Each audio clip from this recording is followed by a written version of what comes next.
Juan Guillermo Toro Lira, the first vine in South America was planted in Lima between 1539 and 1541 by Hernando de Montenegro, a Spanish captain.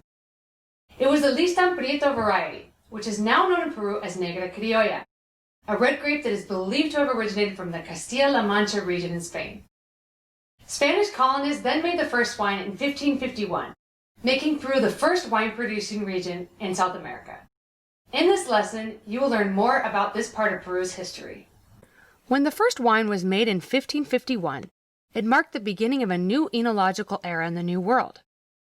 However, it wouldn't have been possible without the agricultural prowess of Peru's natives, who were experts in cultivating and irrigating the arid coast. Their expertise and manpower, combined with the demanding manual labor and agricultural knowledge of African slaves, made grape growing highly successful in Peru. By the end of the 16th century, the popularity of Peruvian wine posed a formidable threat to the Spanish wine industry.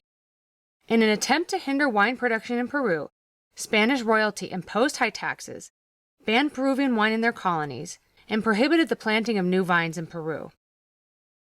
However, they weren't successful until 1641, when King Philip IV prohibited the importation of Peruvian wine to Spain, cutting Peruvian vintners off from one of their last remaining markets. Instead of abandoning their vines, locals began to use the grapes to make brandy. In the tradition of the Old World's firewater, they called this grape distillate aguardiente de uva, following alchemical methods from the Middle Ages. Eventually, the name changed to Pisco. Over time, the viticultural knowledge of the Spanish blended with the agricultural traditions passed down from the Incas and African laborers. Years of trial and error led to diversification and selection of the best varieties, identification of optimal regions for grape growing, and improved production practices. These factors, along with a climate favorable to grape growing, have allowed Peruvians to proudly craft their national beverage for hundreds of years. Now, what is Pisco? Pisco is defined by the denomination of origin as the product obtained from the distillation of fresh musts of recently fermented Pisco grapes. If you are new to Pisco, you might not know what musts are. Must is freshly crushed grape juice that may contain some skins, seeds, and possibly some stems. Depending on their preferences, master distillers in Peru may leave some skins, seeds, and stems in the must during maceration. Now, maceration is the process of soaking all or some of the skins, seeds, and stems to extract aromas and flavors and transfer them into the juice. According to the Peruvian technical standards, fermentation may occur with or without maceration, or with partial or total maceration of the pomace. It depends on the preferences of the master distiller. However, the must has to be separated from the pomace before distillation, because only wine can be distilled in Peruvian Pisco production. The rich history of Pisco shows in the traditions performed throughout the entire Pisco making process, starting with agricultural and spiritual practices in the vineyards, and ending when the Pisco is consumed. We will cover every minute detail of those processes in this course, but for now, let's talk about harvest. Harvest of Pisco grapes happens in fall in Peru, typically in March or April. The ripe berries are plucked from the vines, giving the master distiller the raw materials needed to craft the perfect batch. The grapes are destemmed and crushed, and maceration may or may not occur. With the help of yeast, the sugar converts the grape juice to alcohol, and the juice becomes wine, ready for distillation.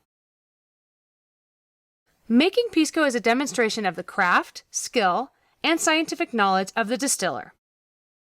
While the wine heats up, boils, evaporates, and then condenses into Pisco through a scientific process, intuition tells the distiller when to cut the heads from the tails, how to manage the environment, how to regulate temperatures, and how to make other important decisions to obtain a quality product.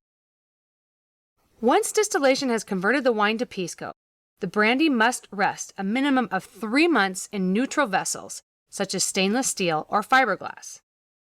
This makes Pisco completely transparent and unaltered, allowing you to fully appreciate the original identity of the spirit. After resting, it can be bottled and is ready for consumption. Peruvian Pisco is unique because it is distilled only one time, making it different from other brandies that are distilled more than once and watered down to Peru.